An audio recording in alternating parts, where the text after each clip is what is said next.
Aleluia. Ainda de pé, por favor, abra sua Bíblia no Evangelho segundo escreveu Marcos. Evangelho de Jesus segundo escreveu Marcos, capítulo de número 9.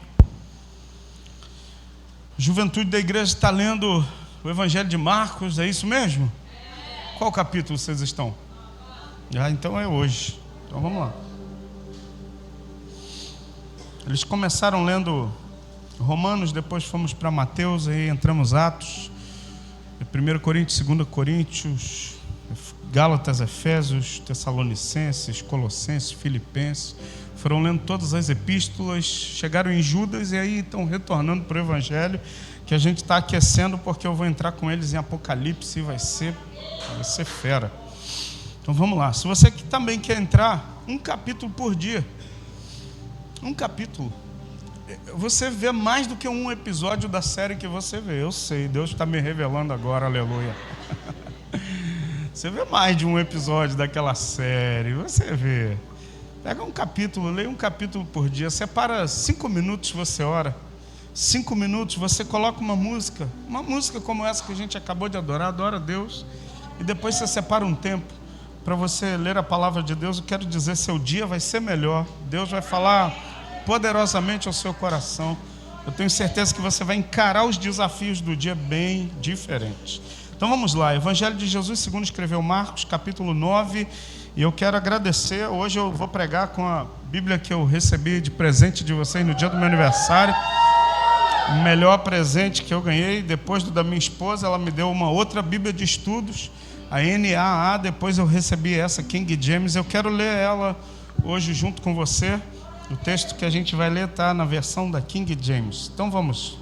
Versículo 14 diz assim: assim que chegaram onde estavam os demais discípulos, observaram uma grande aglomerado de pessoas ao redor deles, e os mestres da lei discutiam com eles.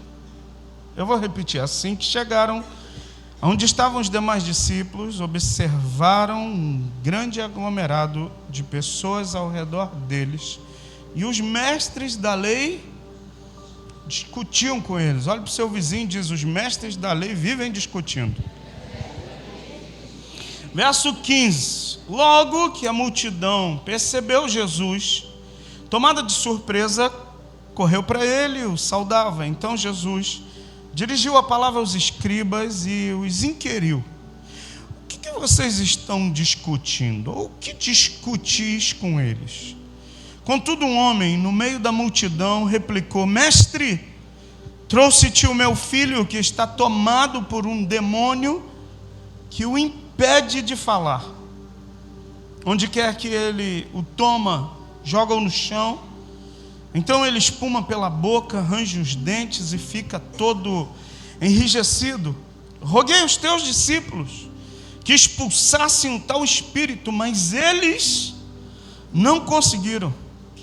Admoestou-lhe Jesus: ó geração sem fé, até quando eu estarei eu junto de vós? Até quando vos suportarei? Trazei-o a mim. E logo trouxeram, e assim o Espírito viu Jesus. E logo trouxeram, e assim que o Espírito viu Jesus, no mesmo instante, provocou uma convulsão no menino. Esse caiu no chão e começou a rolar, espumando pela boca.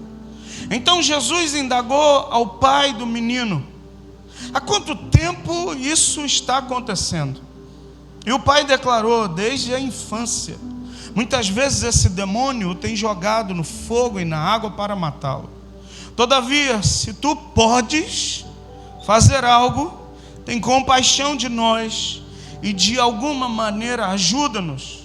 Se podes, contestou-lhe Jesus, tudo é possível para aquele que crê.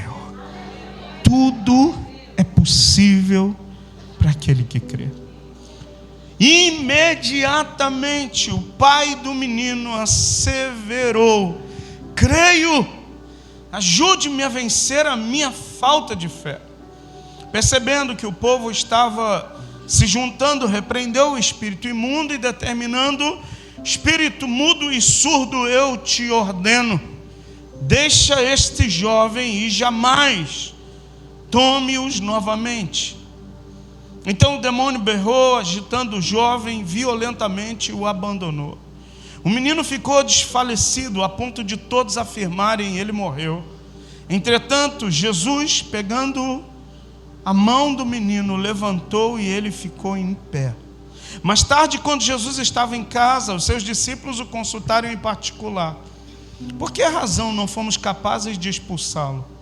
E Jesus lhes advertiu: essa espécie de demônio só é expelida com oração e com jejum.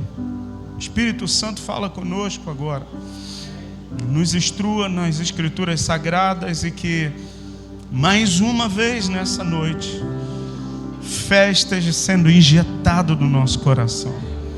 Teus filhos venham romper em fé, teus filhos venham caminhar por fé, teus filhos venham dar passos de fé, para que possamos, ó Deus, viver coisas que olhos não viram, que ouvidos não ouviram, mas o Senhor, na tua soberania, antes da fundação do mundo, o Senhor já preparou para nós.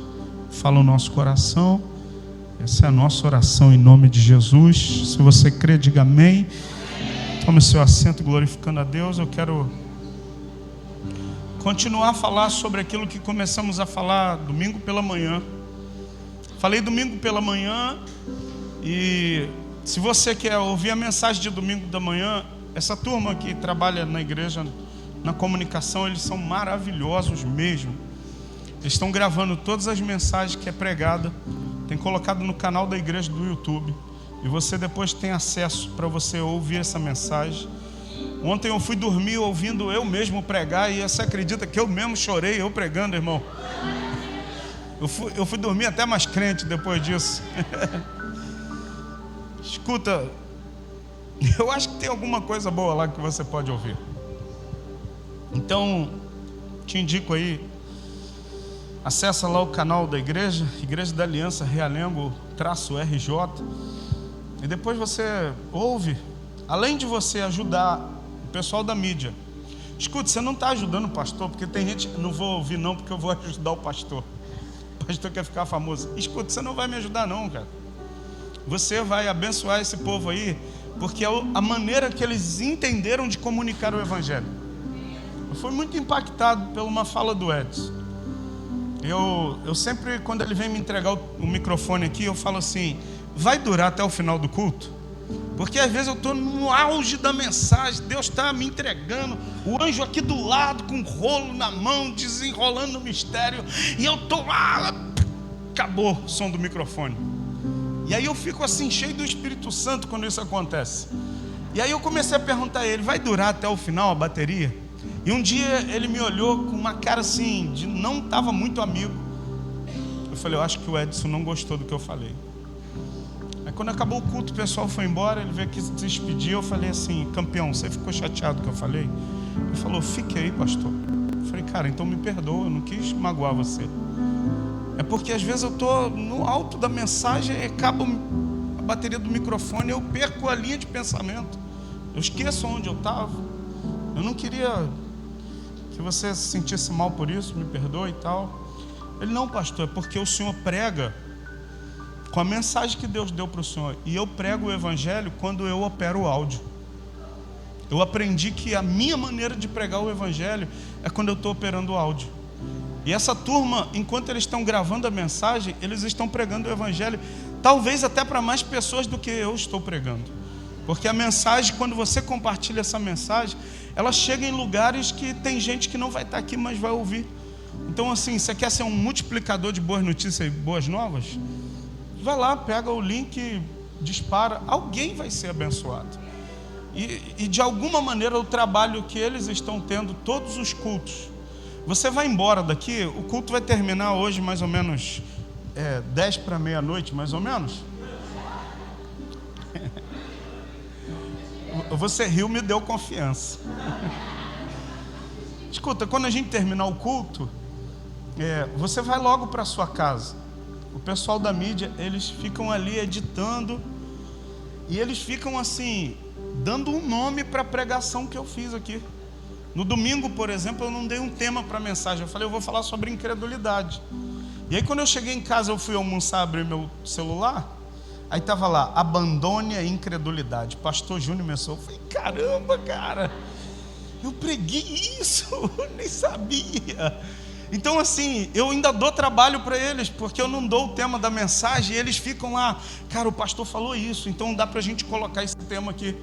Então abençoe eles. Você não está me abençoando, você está abençoando a vida deles. Eu queria que a gente aplaudisse o Senhor pela vida deles.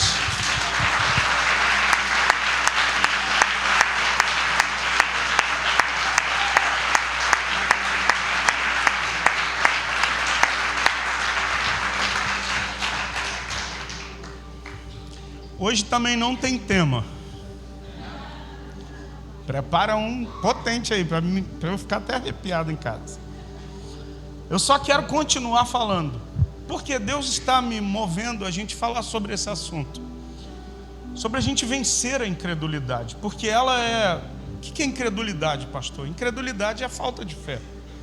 Na versão que eu li, Jesus vai falar assim, ó geração sem fé. Em outras versões vai dizer, ó geração incrédula. Escuta, cada dia mais a gente está vivendo dias de uma geração incrédula.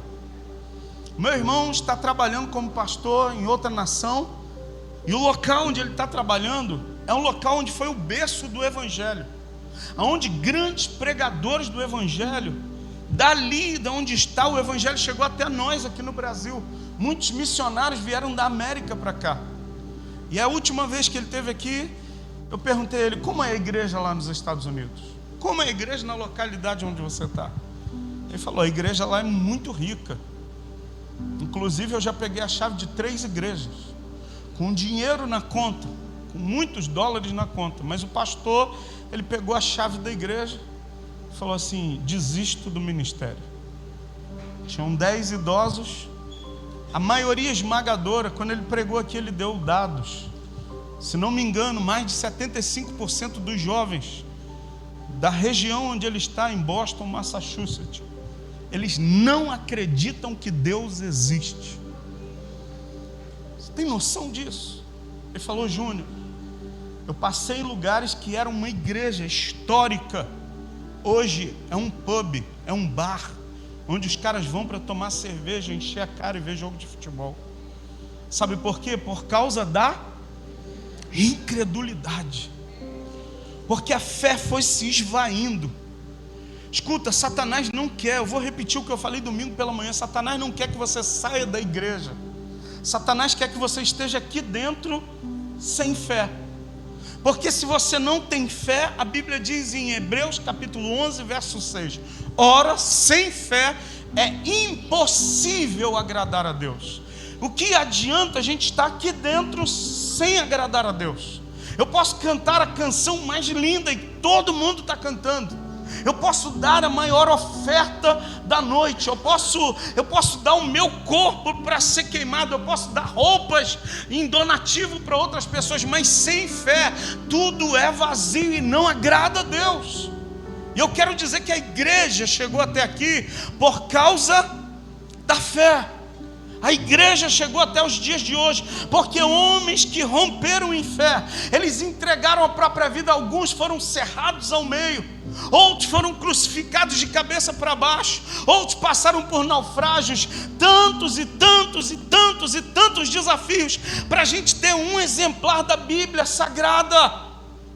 Escuta, e eu e você temos uma responsabilidade. Pastor, qual a responsabilidade?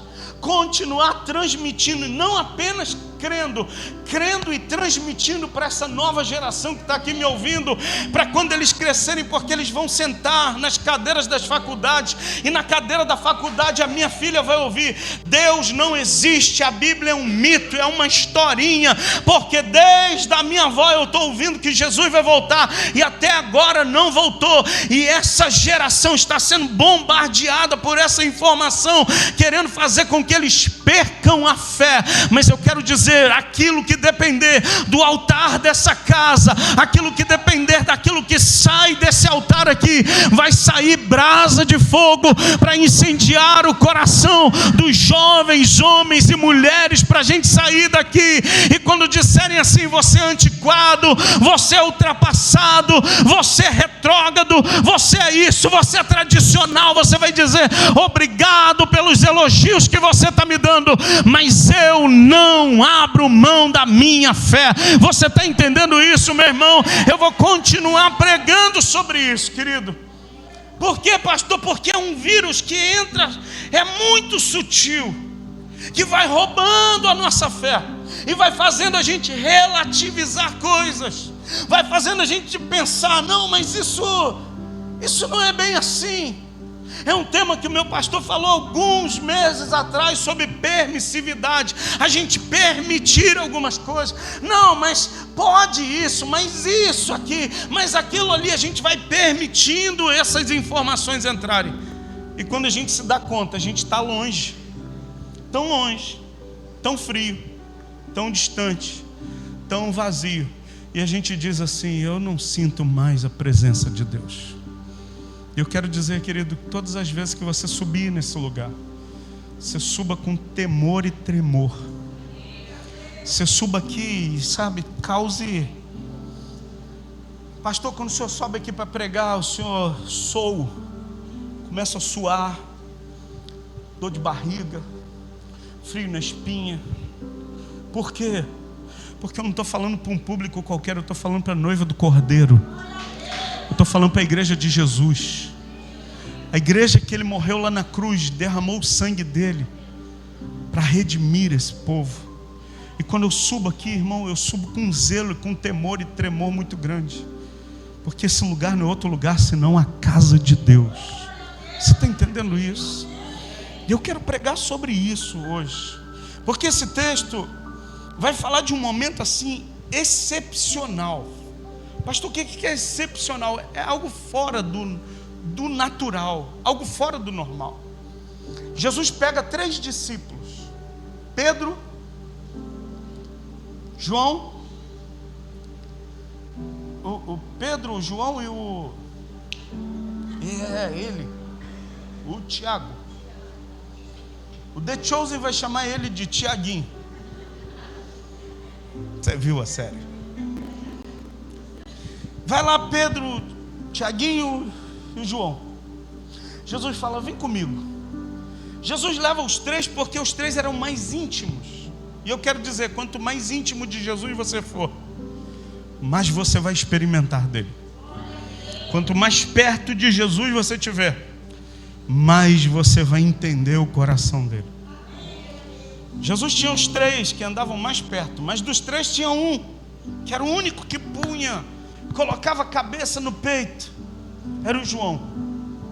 Jesus tinha 12, dos 12 ele tinha 3 e dos 3 ele tinha 1. Jesus leva os 3, fala: vamos ali comigo, e sobe uma montanha.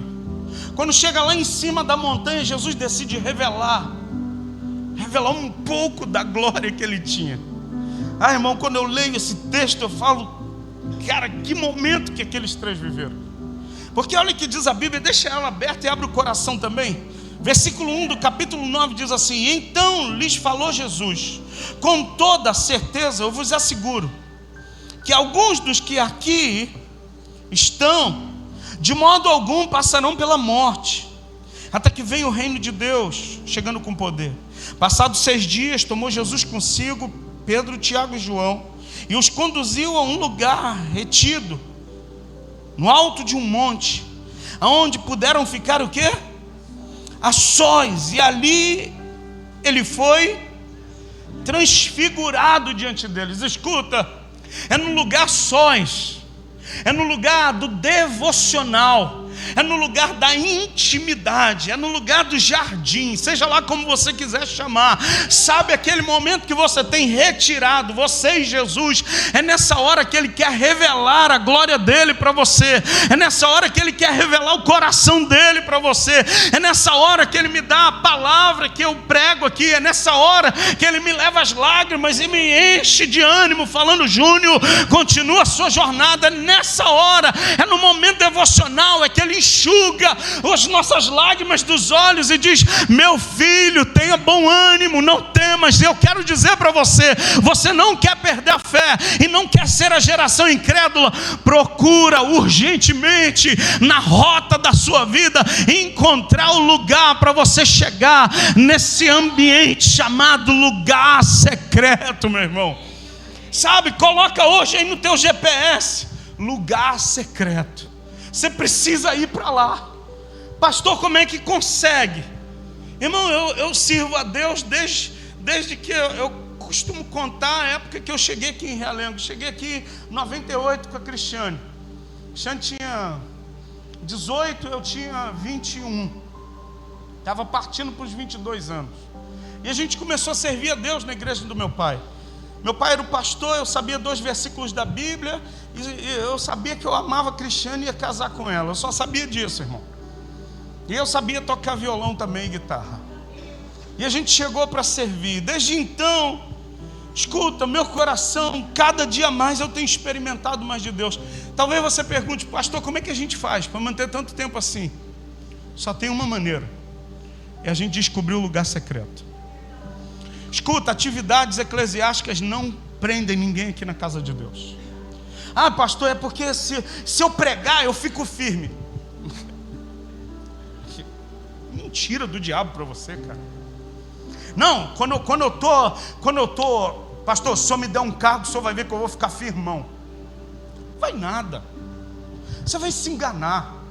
Você vai achar que você está firme. Você só está fazendo atividades. E às vezes a gente está fazendo atividades para Deus sem Deus. Às vezes a gente está fazendo uma porção de atividades onde pessoas até são abençoadas com as nossas atividades, mas a gente mesmo está vazio. Parece carroça vazia. Já viu carroça vazia? Aprendi isso num livro que eu li do meu pastor. Pastor, o que é carroça vazia? Você quer conhecer uma carroça vazia? É o barulho que ela faz. É uma história que diz: um pai falou para o filho: você está ouvindo esse barulho, meu filho? Falou: tô. Ele falou: é uma carroça que vem vazia. Papai, como é que o senhor sabe? Porque quando a carroça está cheia, ela não produz esse barulho. Escuta, tem gente que é carroça vazia, só está fazendo barulho, mas não carrega nada. Eu quero dizer que esse lugar aqui não é lugar de carroça vazia. Esse lugar aqui é o lugar onde a gente se esvazia da gente mesmo, para Deus encher a gente da presença dEle. Porque quem está cheio da presença de Deus não precisa nem falar. Onde ele chega, a vida dele fala mais do que 1000 palavras. Ah, e tem até um homem que foi um dos pais da igreja, chamado Agostinho. Ele disse assim: prega a palavra em todo o tempo, e se for preciso, use as palavras. Ele estava dizendo, sabe o quê? Prega com a tua vida. Para de ser uma vitrola que fica falando, mas quando chega a hora de você demonstrar que você tem intimidade com Deus, irmão, tem gente que se apertar demais sai palavrão. Tem gente que se apertar demais sai pornografia. Tem gente que se apertar demais sai estresse. Sai até brigando no meio da igreja. Aqui não, né? Vocês são santos.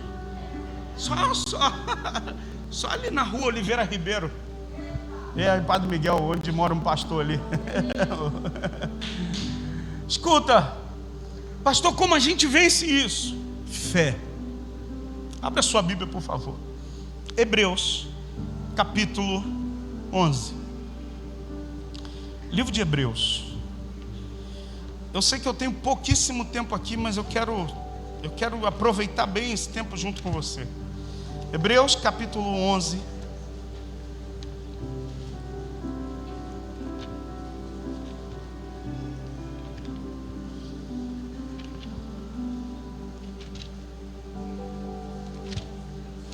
Enquanto você vai abrindo, você pode dar glória a Deus. Enquanto você vai abrindo, você pode glorificar Jesus. Você pode dizer que o nome dele é glorificado aqui. Vamos lá. Hebreus 11, verso 1. Ora, a fé é a certeza de que haveremos de receber o que esperamos. E a prova daquilo que não podemos ver. Escuta, fé não é eu falar assim: Senhor, me dá isso, porque eu estou orando com fé. Isso não é fé. Fé é você falar: Deus, eu já te agradeço, porque eu já recebi isso, e ainda não está na tua mão. Isso chama fé. Não chegou, mas eu já me porto como se já tivesse recebido, porque lá na cruz Ele já liberou toda sorte de bênçãos espirituais. Entende isso? Às vezes choca um pouquinho demais com alguns pensamentos que a gente tem, porque a gente acha que não, você tem que fazer para merecer. Escuta, tem um termo na Bíblia chamado graça. Graça chama favor que eu não mereço.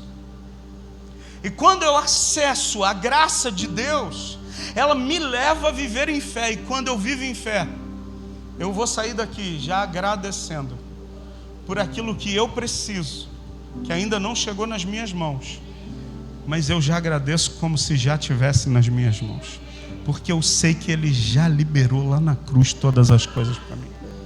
E uma canção que a gente cantava no início dos primórdios da igreja, eu acho que essa canção foi feita quando Noé acabou de sair da arca, que diz: tudo que Jesus conquistou na cruz é direito nosso, é nossa herança. Todas as bênçãos de Deus para nós tomamos, é nossa. Toda a vida e tudo que Deus tem para dar, eu abro a minha vida para receber, nada me impedirá. É uma canção de fé. E eu queria que você saísse daqui para viver uma semana de fé, no seu trabalho, na sua família, na sua saúde, seu relacionamento com Deus, a sua célula amanhã. Fé, fé, fé.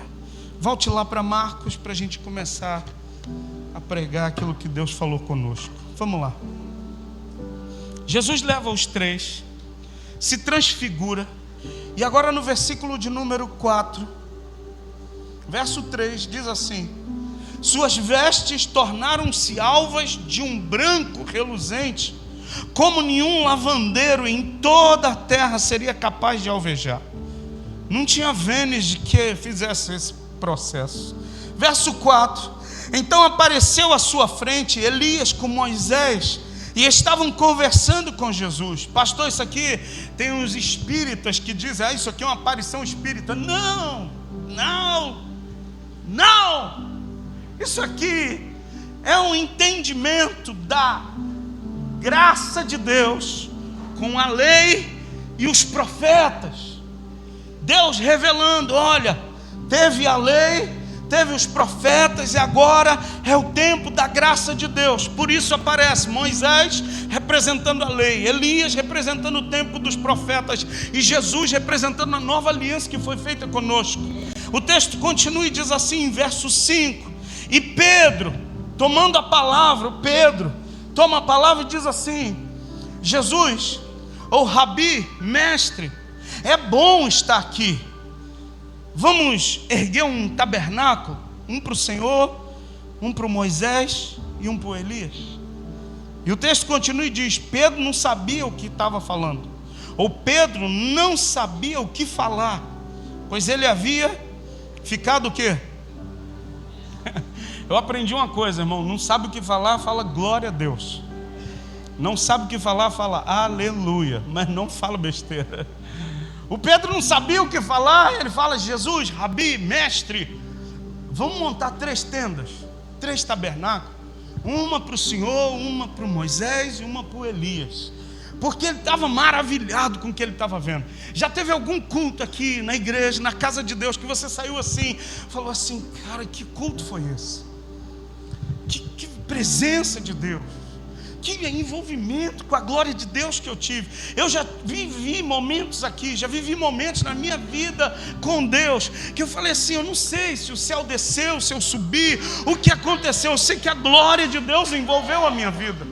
Eu vivi um momento, eu e a Cristiane, não tinha igreja, não tinha som, não tinha luz de LED, não tinha ninguém, era eu e ela, e eu passando muito mal. Eu falei, Deus, eu quero pela fé agora tocar nas tuas vestes, igual aquela mulher fez e foi curada. A Cristiane falou que eu tremia todo, tremendo. Quando eu falei, Cristiane, eu não estou sentindo mais nada. Ela falou, você está bem? Eu falei, eu estou. Passou tudo? Eu falei, passou. Daquele dia em diante eu nunca mais tive a crise que eu tinha. Uma pressão de 20/12. Nenhuma medicação dava certo. Escuta, eu não sei se eu fui arrebatado. O Cristiane falou que eu tremia e ela falou que eu estava muito estranho. Eu não sei se ele me arrebatou, se ele desceu naquela sala. Eu só sei de uma coisa: a glória dele me envolveu de tal maneira. E eu quero declarar que toda terça, domingo 9 da manhã, domingo 18, a glória de Deus enche esse lugar aqui, te envolva de tal maneira. Se você tremer, trema. Se você cair, caia. Se você rir, se alegre. Se você chorar, chora. Mas que você não perca o temor da presença de Deus aqui nesse lugar. Escuta, o Pedro estava maravilhado. Aí Jesus vira e diz assim, versículo de número 7, você está comigo? Verso 7, em seguida surgiu uma nuvem que os envolveu, e dela soou uma voz que declarou: esse é o meu filho, a ele dai ouvidos. De repente, quando olharam ao redor, ninguém mais viram a não ser Jesus. Escuta, e caminhando, descendo o monte, Jesus lhes ordenou: olha, não fala para ninguém, não revelem aquilo que vocês presenciaram, até que o Filho do Homem tivesse ressuscitado dos mortos.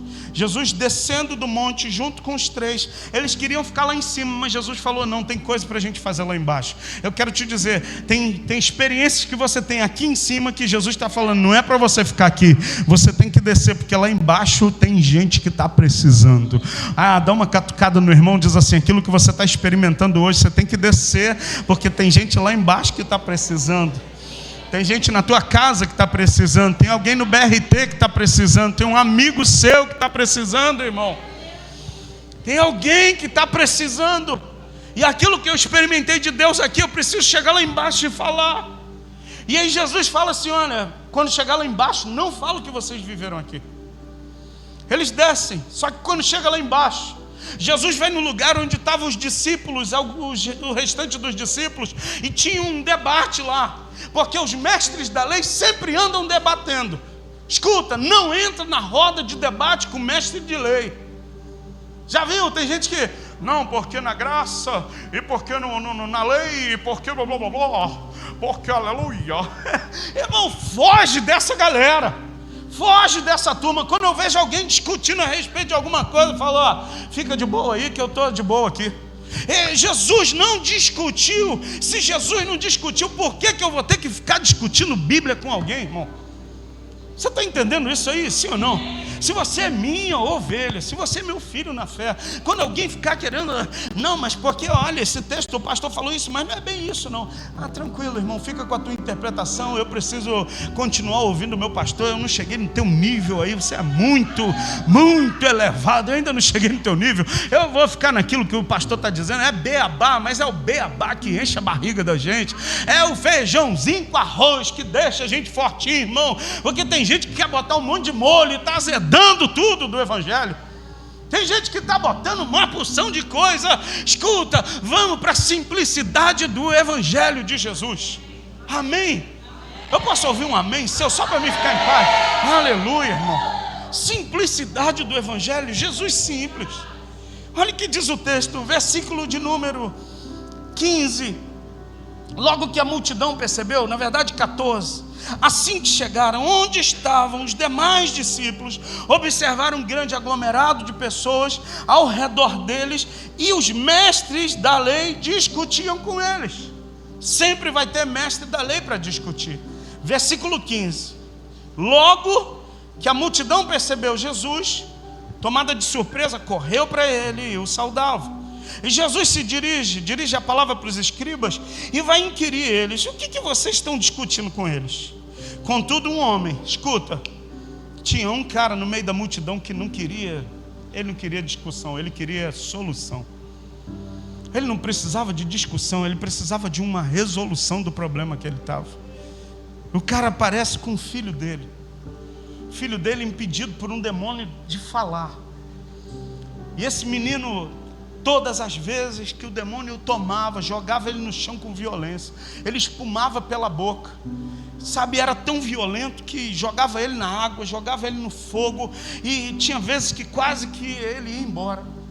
E aí o pai, desesperado, vira para Jesus no versículo de número 17.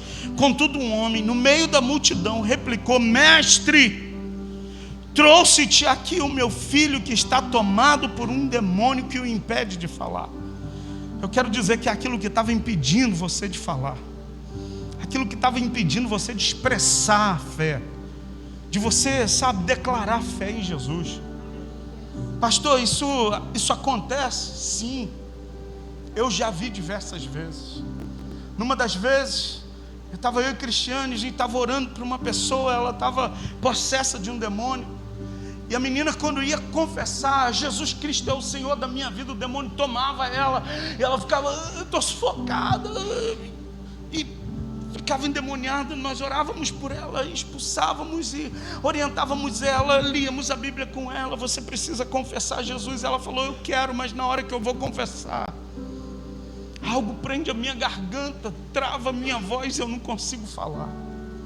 Sabe por quê? Porque Satanás não quer que você confesse que Ele é o Senhor da sua vida. Porque a Bíblia diz que com o coração se crê para a justiça, e com a boca se confessa.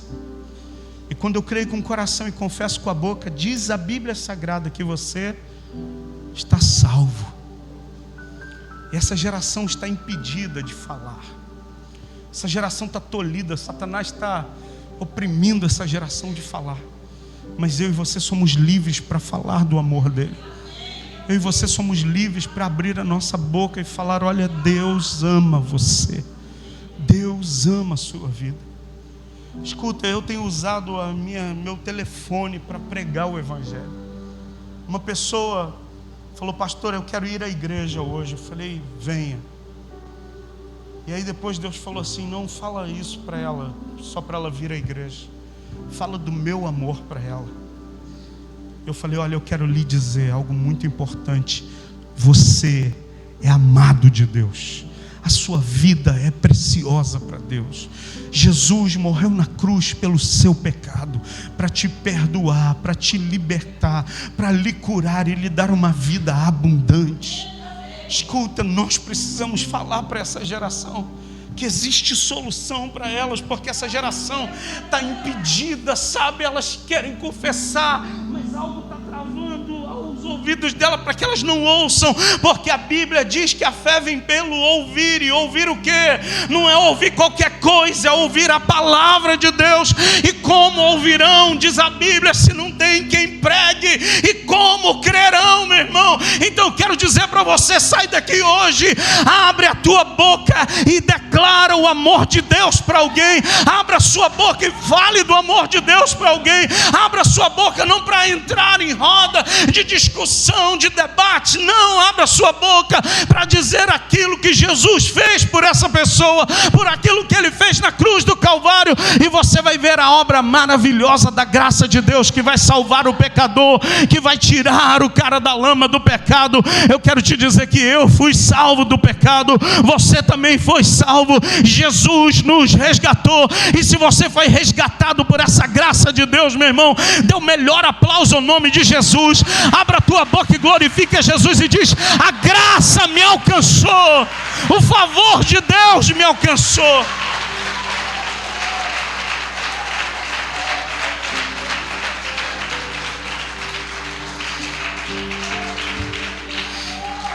Escute, até aqui Jesus ouvia o pai dando relato.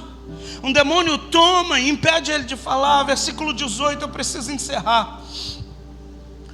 Onde quer que ele o toma, joga no chão, ele espuma pela boca, arranja os dentes, fica todo enrijecido, todo duro. E eu roguei aos teus discípulos para que expulsasse o tal espírito. Esse versículo é muito triste, mas eles não conseguiram. Escuta, é o relato de um pai que confiou em alguém para resolver um problema que ele tinha, mas os discípulos de Jesus não conseguiram resolver. E eu vejo o amor de Deus aqui, eu vejo o amor de Jesus pelos discípulos, porque eu confesso para você que eu já li esse texto de uma maneira errada. Porque no verso 19 diz assim: admoestou-lhe Jesus, na versão da King James. Na versão Almeida, revista e atualizada, diz assim: então Jesus lhes disse, ó geração incrédula. Mas Jesus não estava falando isso para os discípulos. Jesus estava falando, sabe para quem? Para aquela geração. Jesus não estava falando para os discípulos, Jesus estava falando para aquele homem que levou o filho. Incrédulo, geração sem fé. Até quando eu vou estar com vocês? Até quando eu vou ter que suportar vocês?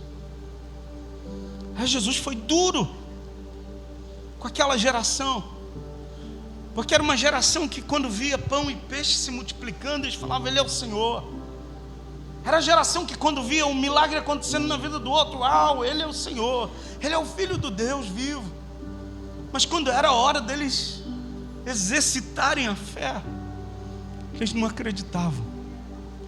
Escuta, quantas vezes a gente está aplaudindo pelo testemunho do outro, mas quando chega a nossa hora da gente exercer a fé, a gente está igual aquele homem. E o versículo de número 20 diz assim: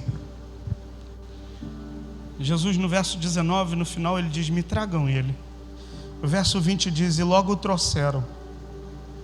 E assim que o Espírito viu Jesus, no mesmo instante provocou a conversão no menino. Era um encontro das trevas com a luz. Sempre que acontece esse encontro, as trevas não resistem à luz. As trevas nunca vão prevalecer contra a luz, porque a Bíblia Sagrada diz que as portas do inferno não prevalecerão contra a igreja. As portas do inferno não podem prevalecer. E não é a porta andar e a igreja ficar parada, não. É a igreja marchar.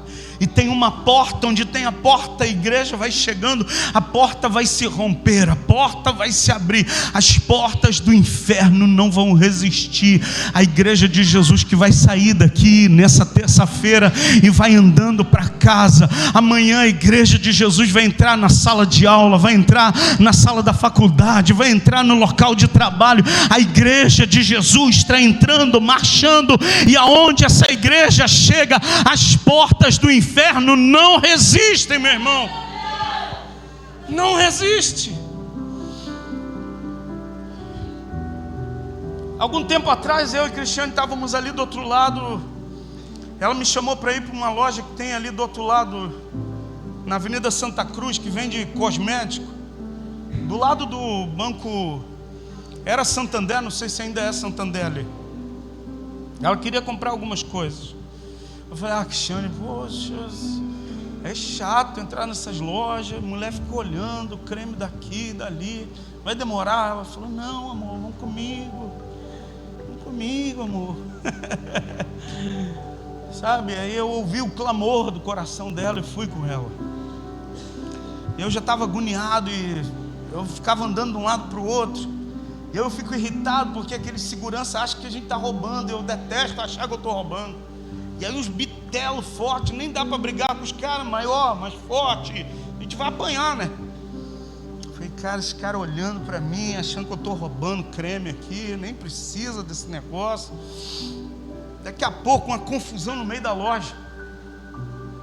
Eu falei: ia acontecer alguma coisa. E o fortão saiu correndo. falei, deve ser um rato. Porque tem uns homenzão fortão que não aguenta ver um rato nem uma barata. E tem umas mulher machuda que acha que é mais forte que o homem, só porque o cara mostra fraqueza na hora do rato. Que o Senhor te repreenda, minha irmã. Ó geração incrédula.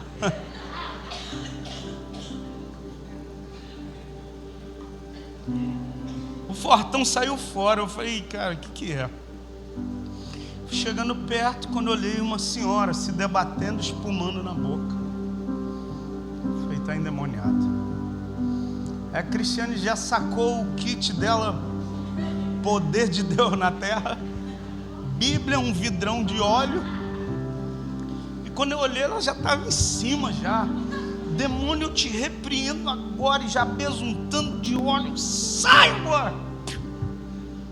Todo mundo ficou olhando para ela assim como, caramba, essa branquinha é poderosa. O segurança lá da porta, com medo, eu falei, valentão, né? Cheio de bomba, valente. Cheio de suco na ideia, valente. Mas deixa isso para outra mensagem. Escuta, camarada lá atrás, irmão, olhando. Cristiane pegou a menina pela mão, começou a conversar. Qual é o seu nome? Meu nome é tal. Você confessa a Jesus como Senhor? Acabei de sair da igreja agora. Eu entrei aqui, o que aconteceu comigo? Eu não sei o que aconteceu. O Cristiane deu uma palavra para ela. Aí já tinha alguém lá falando besteira. Quase que eu falei, cala a boca e fica quieto. Sabe por quê? O encontro da luz com as trevas sempre vai chocar. Onde a glória de Deus chega, as trevas não resistem. Não resiste. Eu lembro diversas vezes a gente adorando a Deus, não aqui nesse ambiente, mas em outro lugar. Escuta, um louvor simples, eu no violão, a Cristiane cantando, Alex cantando, e a gente adorava a Deus com coração sincero. Não tinha instrumento nenhum. A gente tinha um instrumento, mas não tinha ninguém para tocar. Pessoas passavam na porta da igreja, mas a glória de Deus estava irradiando dentro daquele lugar. No altar tinha gente cantando e atraindo a glória. Na igreja tinha gente adorando e atraindo a glória. A pessoa passou na calçada da igreja, pum, caiu endemoniado. Porque onde a glória de Deus está, as trevas não resistem. Eu quero declarar que cada culto aqui, a glória de Deus vai intensificar, vai aumentar cada dia, irmão. Agora escuta, a glória de Deus não é por causa do pastor, é por causa da igreja, quando se reúne em torno dele. É quando o homem sai de cena e a glória de Deus fica no centro. Porque a Bíblia Sagrada diz, onde estiverem 2 ou 3 reunidos em meu nome, eu me faço presente. Se nessa terça a gente está reunido em volta dele, a glória dele vai encher esse lugar. E se houver alguém que ainda está cativo, amarrado, sabe, o poder do Senhor nesse lugar vai arrebentar corrente, vai abrir prisões, vai quebrar cadeados, vai, sabe, cortar laços, vai fechar sepulturas, porque onde a glória de Deus chega, meu irmão, o mal, ele vai ter que sair. Afinal de contas, eu ouvia isso quando eu era garoto.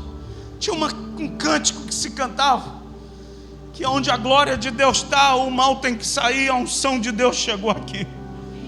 A música é antiga, mas a verdade, ela é atual.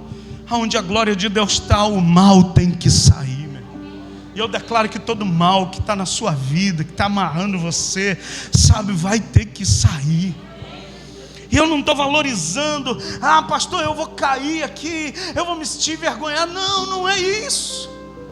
A libertação acontece aqui. Sabe, as cadeias se quebram aqui. Toda maldição começa a ser quebrada aqui. Quando eu declaro a regência, quem rege a minha vida, quem governa a minha vida, quem é o Senhor da minha vida, quem é agora aquele que é o governador da minha vida, é o Senhor Jesus, o Deus Todo-Poderoso. É Ele quem governa a minha vida. Eu não sei o que até hoje governou, eu não sei quem até hoje, sabe, era o dono da sua vida. Alguns a prostituição é o dono, alguns a mentira é o dono, outros, sabe, demônios se apossam. Mas quando a gente encontra com a glória de Deus, e a gente diz: Senhor, eu entrego o meu coração para o Senhor. Eu quero que Tu reine na minha vida. Eu quero que Tu seja o Senhor da minha vida. Eu quero que a partir dessa noite Tu seja o governador do meu coração. A Bíblia diz que quando Ele entra, Ele faz morada. E Ele quer fazer morada no seu coração. Olhe para o seu vizinho, bem dentro dos olhos dele, e diz: Ele quer fazer morada no seu coração. Ele quer habitar na sua vida.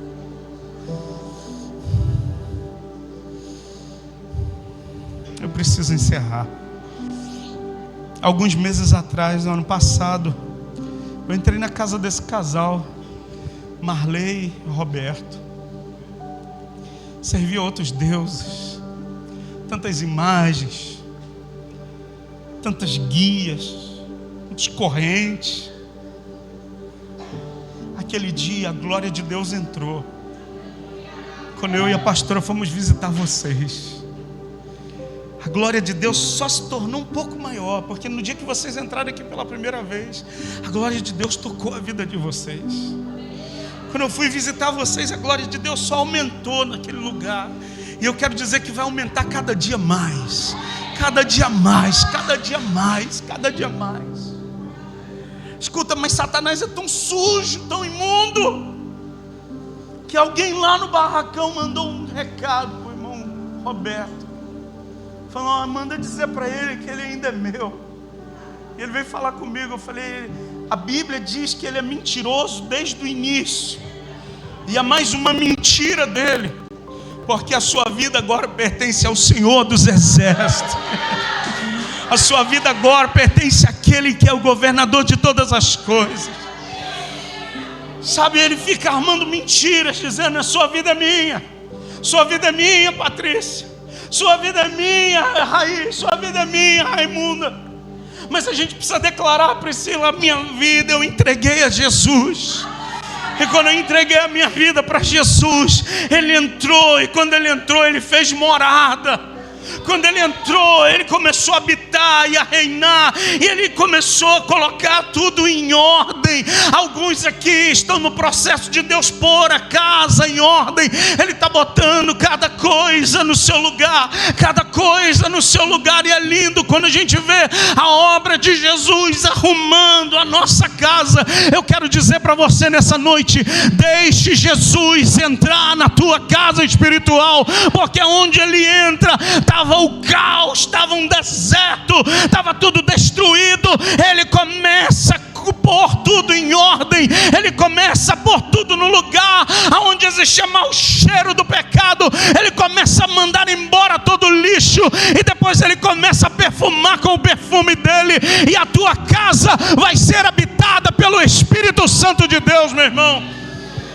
Eu quero dizer que Ele está aqui nessa noite. Essa casa é a casa dEle. É um edifício, sim, mas quando nós nos reunimos aqui, não é apenas mais um edifício, mas é um lugar consagrado para que o nome dEle seja exaltado e glorificado. E no lugar onde o nome dEle é exaltado e glorificado, a bênção dEle se manifesta nesse lugar.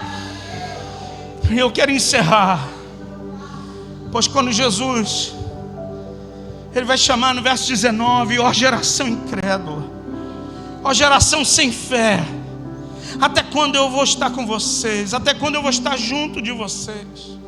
Até quando vos suportarei? Escuta, quando eu ando na incredulidade, quando você anda na incredulidade, a gente vive uma vida de sofrimento. A gente pode estar num ambiente mais favorável, mas a gente está sofrendo. porque eu ainda não estou me relacionando com Ele com fé. E Jesus, Ele se relaciona com a gente, não é por vista, não é por coisas que eu posso tocar. Pastor, deixa eu beber essa água, porque o Senhor é um homem ungido, essa água vai me curar. Escuta, eu até acredito que Deus, Ele é soberano, Ele faz o que Ele quer, mas isso não é regra. Você pode colocar a mão sobre a sua cabeça e dizer: Senhor, eu estou curado desse mal.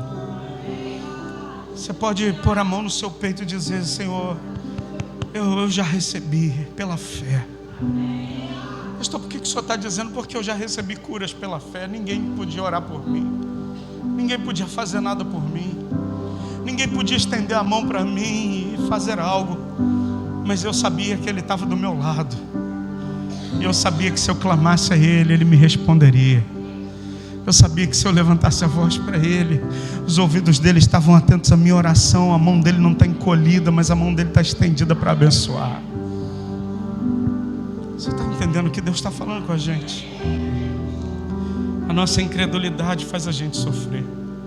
No verso 20, trouxeram um menino.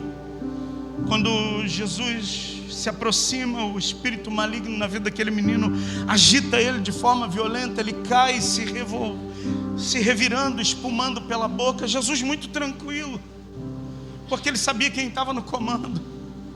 Ele vira para o pai e pergunta: há quanto tempo que isso acontece? O pai vira e diz: é desde a infância. Muitas vezes ele é lançado no fogo, na água para matar. E aí o pai vai falar um negócio. Ele diz assim: se podes, verso 23, finalzinho do 22, todavia, se tu podes fazer algo, tem compaixão de nós e de alguma maneira nos ajuda. Aí no verso 23 Jesus vai responder: se podes. Esse poder aqui é uma palavra grega chamada dunamis. Aquele homem, por não saber quem era Jesus, ele não conseguia acessar o poder de Deus. E aí Jesus diz assim: se podes, se você crer, você vai ver a glória de Deus. Se você crer, você vai ver a glória de Deus, Vinícius. Não é na emoção, Glaucio, é se você crer, você vai ver a glória de Deus. Você vai ver a glória de Deus. Você vai ver a glória de Deus. Eu acho interessante a resposta do homem. Imediatamente o pai do menino, ele fala: eu creio, me ajuda a vencer a minha falta de fé. O cara converteu, irmão, porque ele entendeu: eu não tenho fé mesmo, eu não consigo acessar esse poder ainda, mas tu falou que se eu crer, eu posso ver a tua glória. Então eu creio, me ajuda a vencer a minha falta de fé. E eu quero encerrar essa mensagem hoje dizendo para você: se você crer, você pode ver a glória de Deus. Mas para você crer, você precisa reconhecer a tua condição atual. Às vezes a gente quer ver a glória de Deus, mas dentro das nossas condições. Queremos ver a glória de Deus, mas dentro daquilo que a gente não quer abrir mão. Não, eu sou assim. Não, esse é o meu jeito. Não, você só acessa a glória de Deus por meio da fé. Agora você precisa reconhecer: a minha medida de fé é muito pequena, me ajude a vencer. Me ajude a ter essa fé que você está falando. Me ajude a ter essa medida de fé. Me ajude a... eu não tenho essa fé que tu está dizendo que eu preciso acessar. Me dá essa fé. Aquele homem reconheceu sua condição, e eu queria que você reconhecesse hoje sua condição. Sabe, essa terça, que a gente chama de terça-feira, que você reconheça: eu preciso do fogo de Deus. Eu preciso reconhecer o que Jesus é na minha vida. É mais do que ir e voltar ao culto, é mais do que ter uma Bíblia de estudos. Pastor, qual é a Bíblia que o senhor usa? É essa aqui. Mas é mais do que ter uma Bíblia. É mais do que a gente saber uma porção de versículos. É eu viver uma vida onde eu acesso o poder de Deus, onde eu toco o poder de Deus, e eu só posso tocar o poder de Deus por meio da fé. É só pela fé. E eu queria orar por você que nessa noite está decidido: eu quero viver em fé. Eu entendi que eu preciso disso. Fique de pé, por favor.